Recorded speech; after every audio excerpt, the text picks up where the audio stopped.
ngaos khataman nggih. Kula sedikit niki ngaos kalian mbak-mbak mawon niki sing kiai kalian dunyai mboten usah ngrungokno. Mboten usah midanget. Ngeten nggih mbak-mbak sing khataman, ada beberapa ini kata sing mboten Jawa nggih. Kula bahasa Indonesia mawon. Niki kula batesi mengke bingung niki sekitar 30 menit maksimal. Ada beberapa kaidah yang kita tidak boleh salah. Baik itu yang terkait tafsir maupun yang terkait tajwid.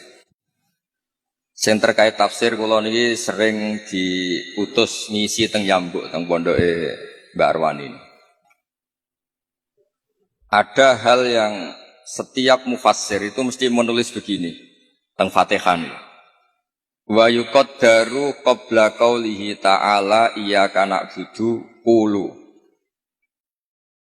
Sebelum iyyaka na'budu itu harus ditakdirkan itu ada komponen kata yang dibuang. Geniku kata-kata napa? Qulu, katakanlah. Kenapa demikian? Karena iyyaka na'budu itu kita yakin itu dawuh Allah. Kalau itu dawuh Allah, masa iya Allah ngendikan ke kita iyyaka na'budu. Nggih saya ulang lagi logikane nggih. Masa iya Allah ngendikan ke kita iyyaka na'budu, berarti Allah yang nyembah kita. Masa Allah ngendikan ihdinas siratal mustaqim, tunjukkan jalan yang benar. Maka ngendikan Imam Tobari iyyaka na'budu itu dawuhnya Allah yang sudah dikasihkan ke kita. Ini mbak-mbak sing khataman nggih dirungokaken. Itu dawuh Allah yang sudah dikasihkan ke kita. Cara Allah mengasihkan ke kita gimana? Allah bilang ke kita, wahai para hamba-hambaku, katakanlah iyyaka na'budu. Wahai para hambaku, katakan dalam doa kamu ihdinas siratal mustaqim. Karena kalau itu kamu anggap masih kata-kata Allah yang tidak diberikan ke kita, berarti Allah ngendikan ke kita iyyaka na'budu. Kan boten mungkin masa iya Allah nyembah kita. Itu hal-hal yang menjadi lazim untuk ilmu tafsir yang kategorinya cara kula nggih pun fardhu ain karena memang harus diketahui. Ya kula baleni malih nggih. Jadi ada ayat-ayat Allah yang sudah diberikan ke kita dan itu milik kita. Geniku misalnya napa iyyaka na'budu wa iyyaka nasta'in. Itu adalah kalamnya Allah yang kira-kira begini, Allah bilang ke kita, qulu. Kalian semua harus mengatakan iyyaka na'budu wa iyyaka nasta'in. Dan ketika kalian berdoa harus mengatakan ihdinas siratal mustaqim. Nah sebab niku termasuk kelaziman dalam ngaji Quran selain tadi ilmu tafsir juga tajwid yang mendesak itu waqaf. Ini ki ngapunten sangat teng Gusmo teng ning elok kula tutu poin mawon karena kula niku pancen pantangan pidato ngisi-ngisi ngeten pantangan. Siji nggih kula yakin Pak Yai pun saged didik santrine. Jadi mboten perlu ngurbano kula kan ngisi. Jadi ini cerita sing pokok-pokok mawon. Yang harus mendesak sebelum tahu diroyahnya, kajiannya itu adalah ngerti wakaf. Wakaf itu di Indonesia itu sudah ditandai sebetulnya sama lajnah. Saya termasuk yang dimintai pendapat sering mas. Tapi beberapa tradisi di Indonesia niku kan wakaf niku anut guru. Misalnya di tradisi sanad kita, misalnya di surat Yusuf biasanya diwasolkan inna abana lafi dhalalim mubin ini qatulu Yusuf awitrahu. Terus kita dikritik sama pihak-pihak Arab Saudi karena tradisi mereka kalau al-waqfu ala ru'usil ayyi, wakaf di awal di akhir ayat itu baik. Tapi kita ngikuti tradisi guru-guru kita yang sudah melatih kita dengan makna. Sehingga kadang-kadang kita ini enggak nyaman, misalnya fawailul lil musallin, maka celaka bagi mereka yang apa? Salat. Itu kalau lil musallin berhenti, semaannya berhenti atau anaknya rewel berhenti, hanya ditulis oleh malaikat, ini mbak-mbak baca fawailul lil musallin, neraka wel atau kecelakaan bagi mereka yang salat.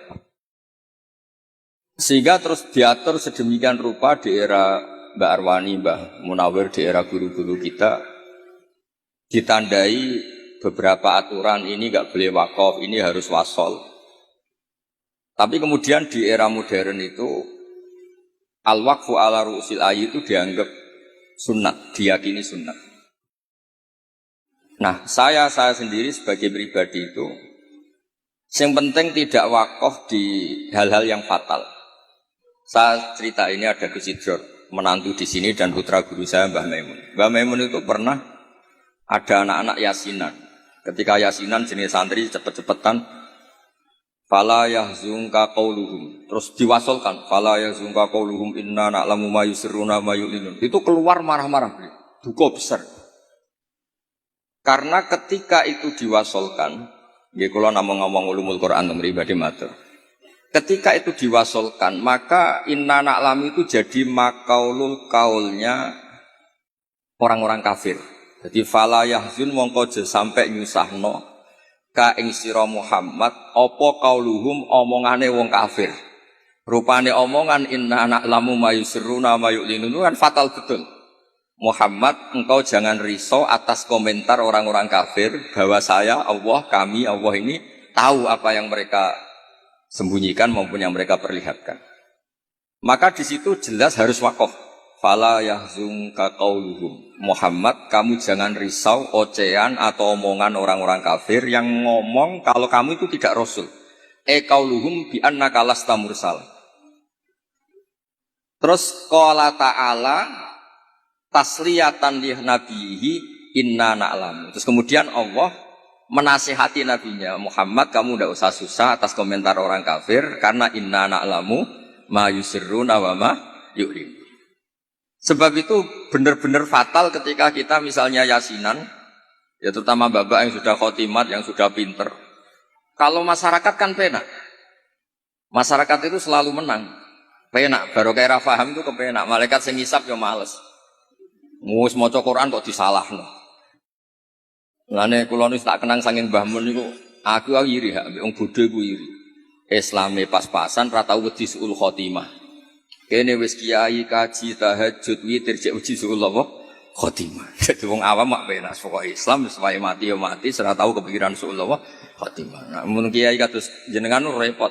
Islam khusyuk ibadah cek donga ya wedi suul apa khotimah. Mun kula terangno malih.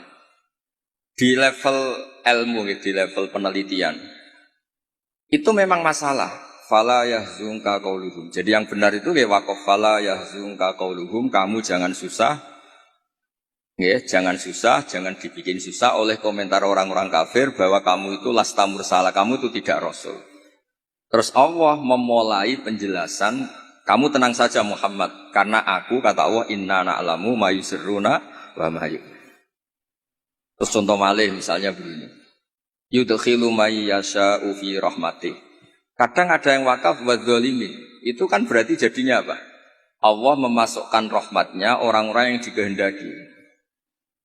Kalau kamu wasol kemudian wa dzalimin dan wakaf di wa dzalimin berarti apa? Dan Allah memasukkan orang-orang zalim di rahmatnya. Nah hal-hal seperti ini kalau suwun mbak-mbak memang meskipun misalnya kita diroyahnya gagal itu jangan sampai secara tilawah yang mutalaqqatan min afwahil masyayikh yang kita punya sanad itu jangan sampai tidak bisa. Karena itu sekali salah itu fatal. Makanya kata Ibnu Jazari wa ba'da tajwidi kalil hurufi la budda min ma'rifatil wuqufi. Saya berkali-kali kalau ngaji cerita kenapa Imam Asim min riwayati Hafiz itu ada saktah 4.